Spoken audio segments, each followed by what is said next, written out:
Senior xenobiologist Dr. Vexthra stared at the classification error report with 4 of her 6 eyes, while the remaining 2 watched her career disintegrating in real time. For 3 decades, she had been the Galactic Survey Bureau's most trusted evaluator of planetary hazard ratings. Now, a simple clerical mistake threatened to destabilize half the galaxy. "Explain to me again how this happened," Director Quintal demanded, his bioluminescent patches flashing angry crimson patterns across his carapace. Dr. Vexthra pulled up the original Earth survey files from 37 years ago. "When I submitted the initial Deathworld classification for Sol 3, I intended to rate it Class 23, utterly unsurvivable, theoretical maximum hazard level. The planet showed unprecedented dangers, global temperature fluctuations, massive electromagnetic storms, corrosive atmospheric interactions, and geological instability. But you classified it as Class 15, Director Quintal noted coldly. "A data entry error.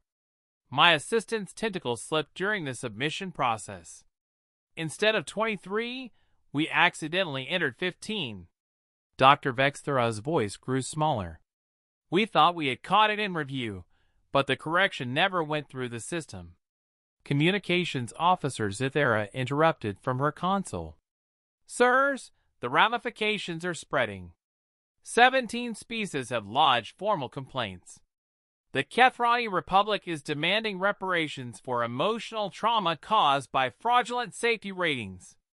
The truth was finally emerging, and it painted Earth as something far worse than anyone had imagined.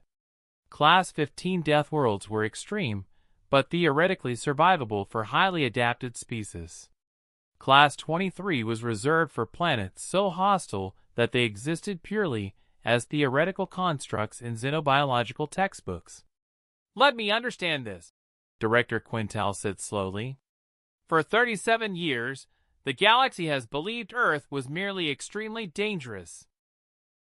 In reality, it's literally the most hostile environment we've ever cataloged." Dr. Vexthra nodded miserably. "Class 23 designation requires planetary conditions so severe that carbon-based life shouldn't exist, let alone achieve consciousness and spaceflight. The mathematical probability of evolution on such a world approaches 0. And yet humans exist," the director observed grimly. The office's main display activated, showing incoming reports from across the galaxy. The news of Earth's corrected classification was spreading faster than hyperspace communication networks, and the reactions were uniformly terrifying. "Sir," reported intelligence analyst Kreltalk, "the Dominion War Council has called an emergency session. They're discussing upgrading humans from potential threat to existential nightmare. 3 neighboring confederations have begun evacuating border systems." Dr. Vexthra accessed the complete Earth analysis files, data that had been buried under decades of bureaucracy. The corrected assessment shows atmospheric oxygen levels that would be toxic to most species, gravitational forces that would crush delicate alien physiology, and radiation exposure from the system star that should prevent complex life. "Continue," Director Quintal ordered. "Seismic activity occurs constantly across unstable tectonic plates. The planet experiences regular bombardment from space debris. Weather patterns include electrical storms with enough energy to power small cities. Ocean currents generate forces equivalent to our most powerful industrial machinery." The list grew longer and more terrifying. "Magnetic field fluctuations, seasonal temperature extremes, atmospheric pressure variations, and a moon whose gravitational influence causes the planet's surface liquid to rise and fall twice daily." Communications Officer Zithera looked up from her console with evident fear.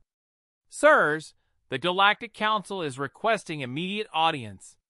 They want to know how a species that considers Class 23 conditions normal has been classified as merely dangerous instead of apocalyptic threat to galactic civilization."